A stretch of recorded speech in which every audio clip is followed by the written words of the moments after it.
Okay,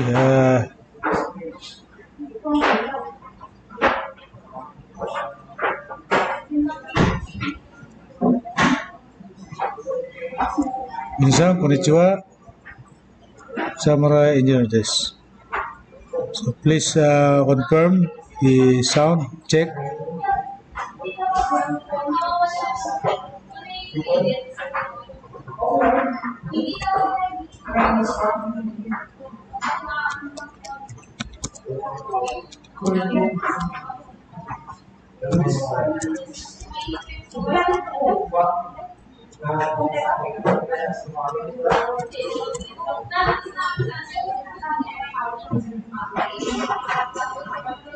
Okay,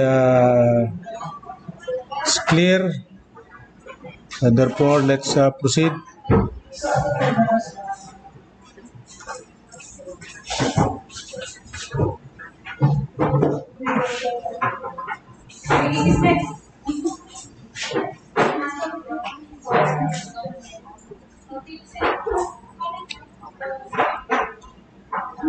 So let us go to the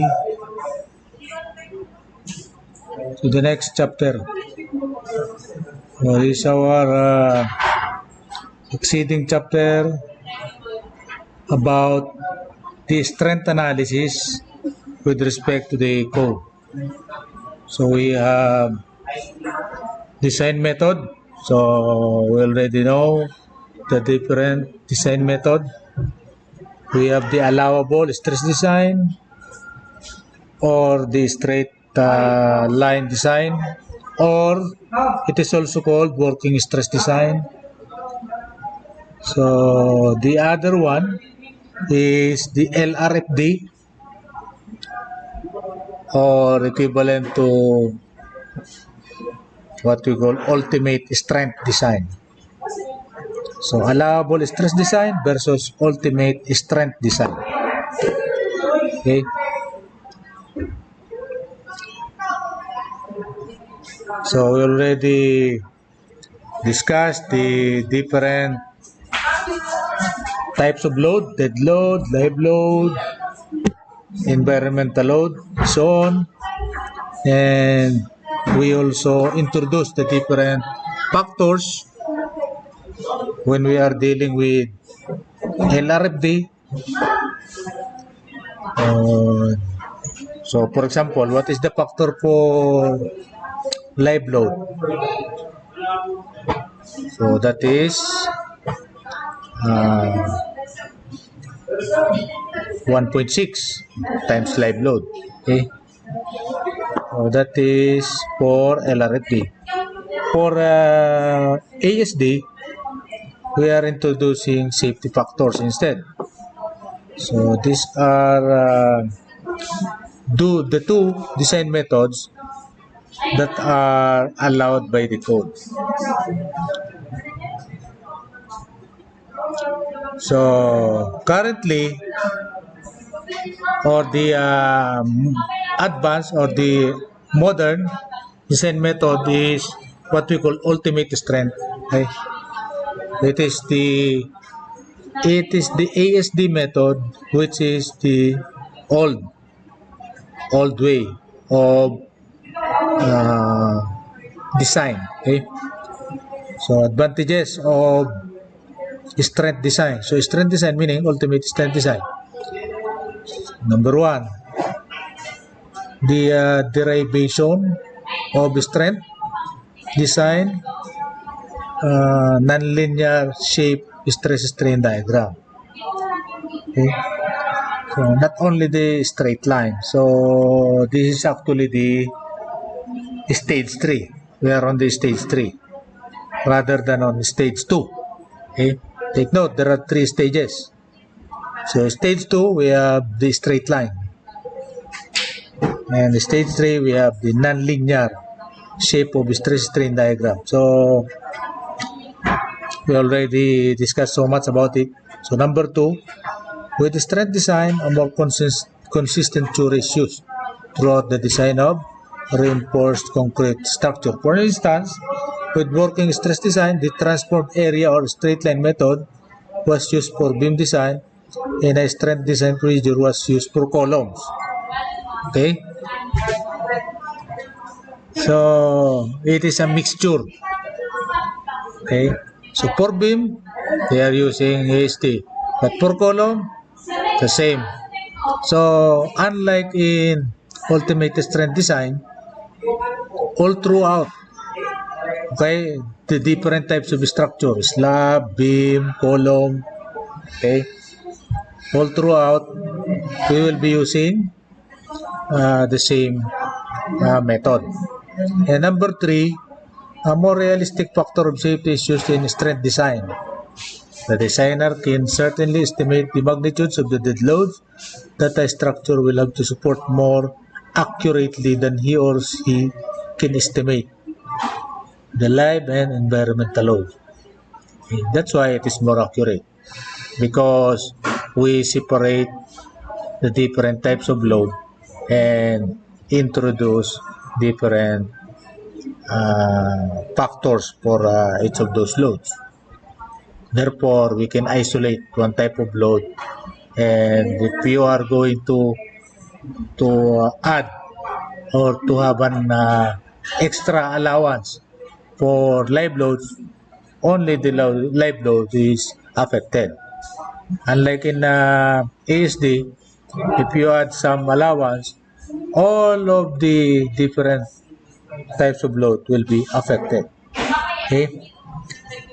So number 4, a structure designed by the strength method will have a more uniform safety factor, okay, against collapse throughout. The strength method takes considerable advantage of higher strength steels. Okay. What about working stress design? Partially. Only partially. The result is better, therefore, with respect to cost when we are dealing with strength design. Okay. The number 5, strength design method permits more flexible designs than the working stress method. Okay, so those are the advantages.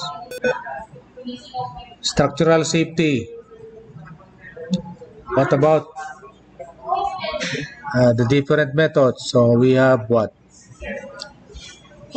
Usually the safety factor against collapse when the working stress method was used was said to equal the smaller of these two different values. FC prime divided by FC, or Fy prime divided by Fs. Okay. So Fy prime is the yield, steel yield strength. Fs is the steel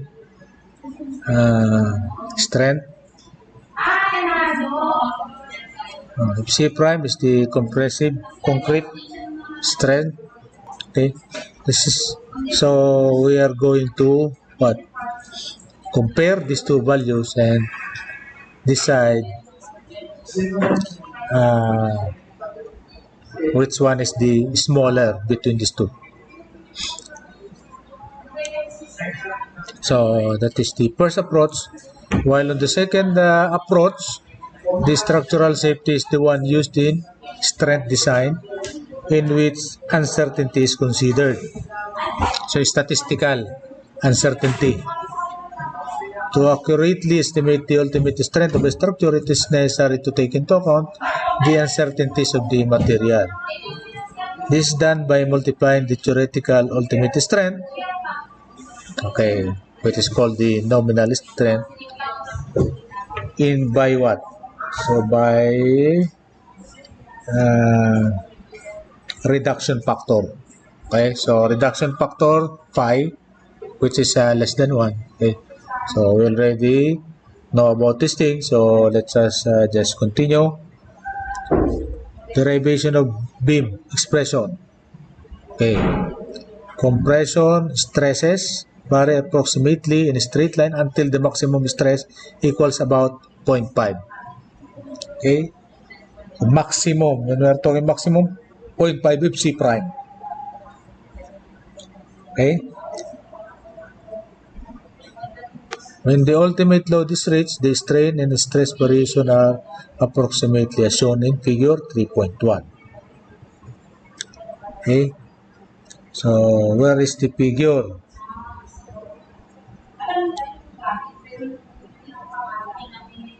So, this is the figure. Okay?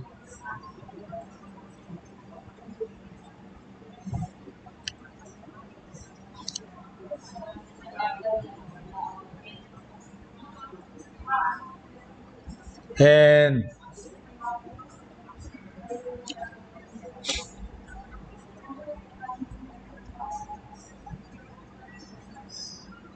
we have the next figure. We have what? This figure. Okay? Some possible stress distribution shape, because we already know here. Okay?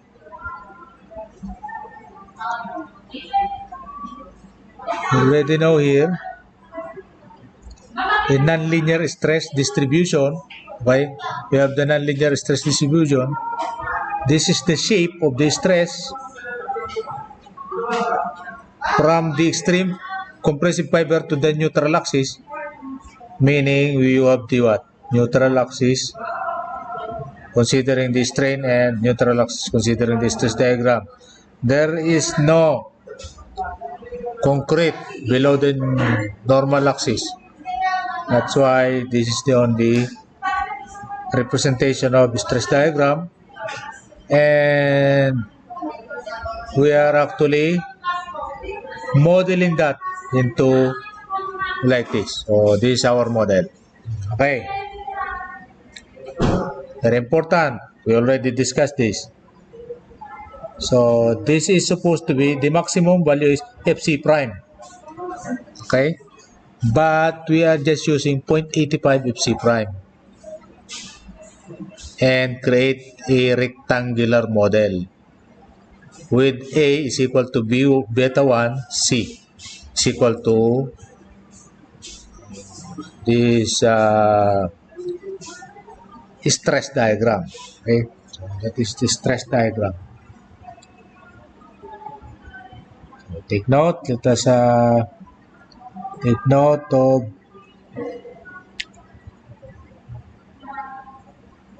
this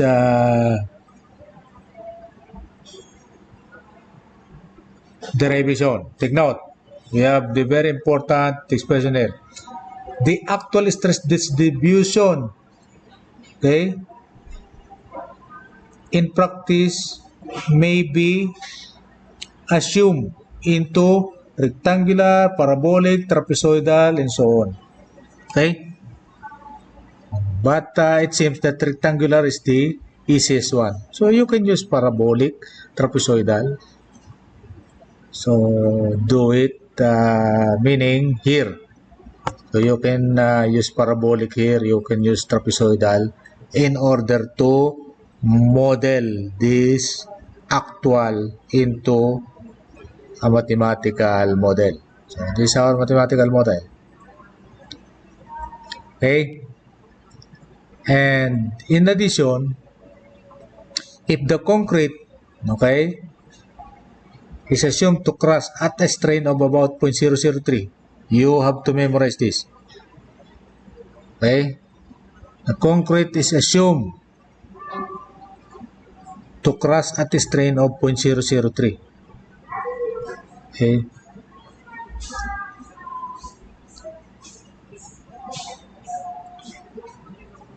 Okay, so those are the important things.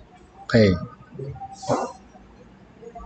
So compared to the theoretical one, we have these things. Okay, so you have to take note of this 0.003.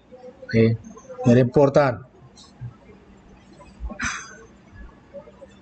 Another important thing, this one. A is equal to beta 1 times C. Okay, wherein C is the distance from the extreme compressive fiber to neutral axis. Okay. What is the value of beta 1? Beta 1 is 0.85. If the FC prime value is 4,000 or less. Take note of that. Okay. Take note. So that is the value of beta 1. Okay. So very important.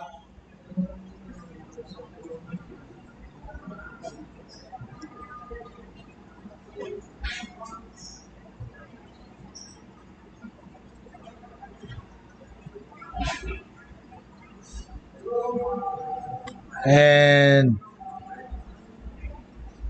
if more than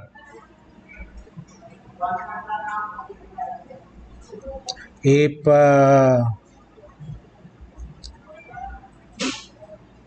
more than 4,000 psi, then there is now this formula. Okay, but beta 1 cannot be less than 0.65. Okay, so the value cannot be less than 0.65. So from 0.65 to 0.85, that is the value of beta 1. Cannot be less than 0.65. Okay, so why 0.65 times C? The value of A will be very small, and it is now very, very dangerous. Okay. So imagine the value of A become very small. So the steel cannot resist the load alone. So it needs some minimum amount of A or the concrete material. Okay.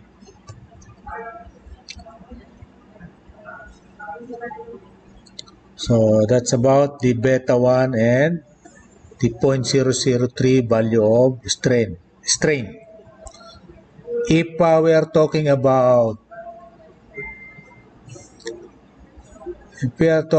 SI unit, rather than 4,000 psi, that is 30 megapascal.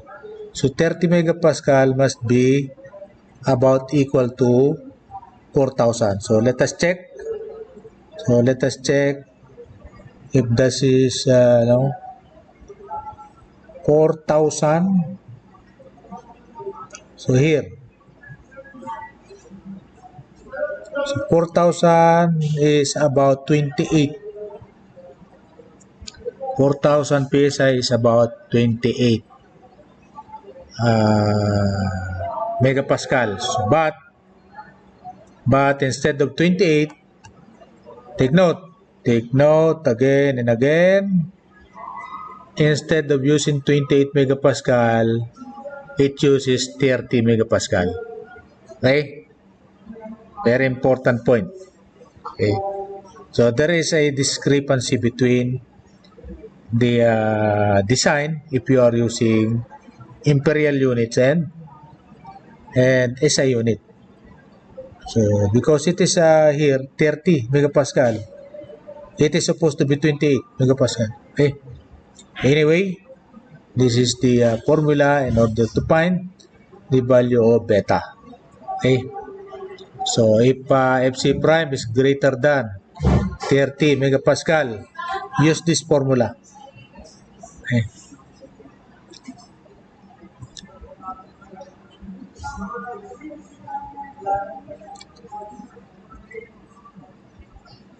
So, and then Mn is the theoretical or nominal moment. So we have to multiply this theoretical times the strength reduction factor. So we have this one. So nominal times reduction factor, we have the mu, which is the factored moment. So that is the factored moment. So the factored moment, it is similar in application as factored load. Factored load, factored moment, similar in application. Okay, so logically they have to be used in the same manner. Okay, so factored load, for example, must be equal to or less than the usable strength of the material.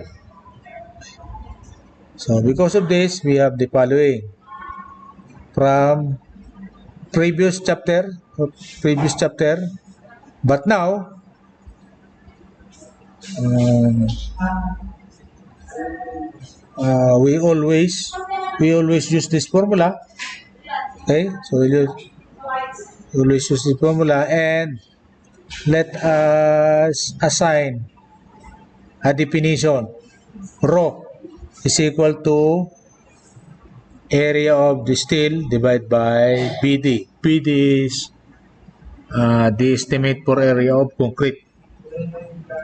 Okay, area of concrete up to the point D is different from H. So if you say H, that is D plus concrete cover.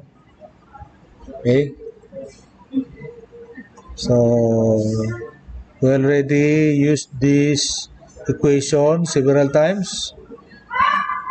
Okay, if you are using usable flexural strength, multiply by phi. So just multiply by phi. So this one, just multiply by phi.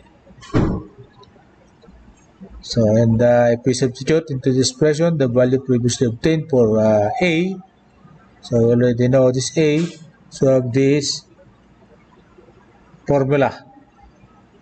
Okay, this formula, and actually we have this formula.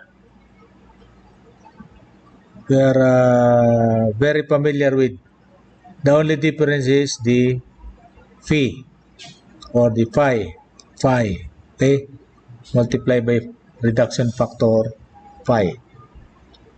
So okay, same here, and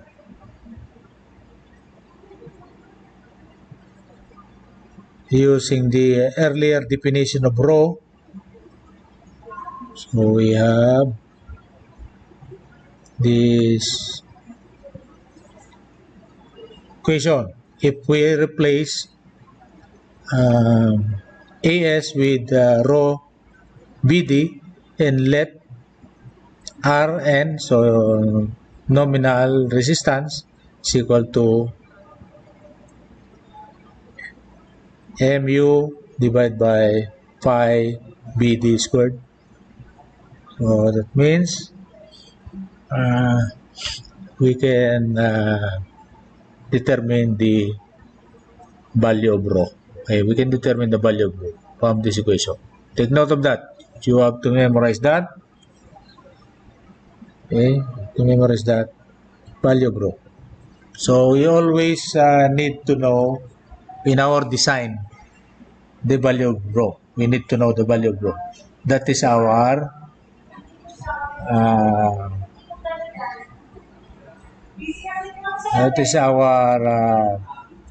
value where the reinforcement area is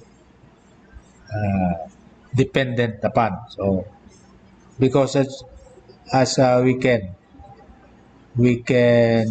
recall, okay, rho can be directly determined. This is the definition. So steel area, the area of the steel is directly determined from rho times BD from this equation. Okay, that is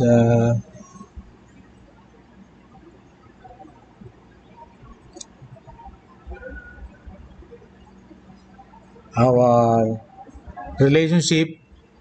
And if we talk now of strain in relation to that different equation. So strain now. So using the previously stated 0.003, okay? So take note, we memorized this a while ago. So using that for grade 60 reinforcement, okay? So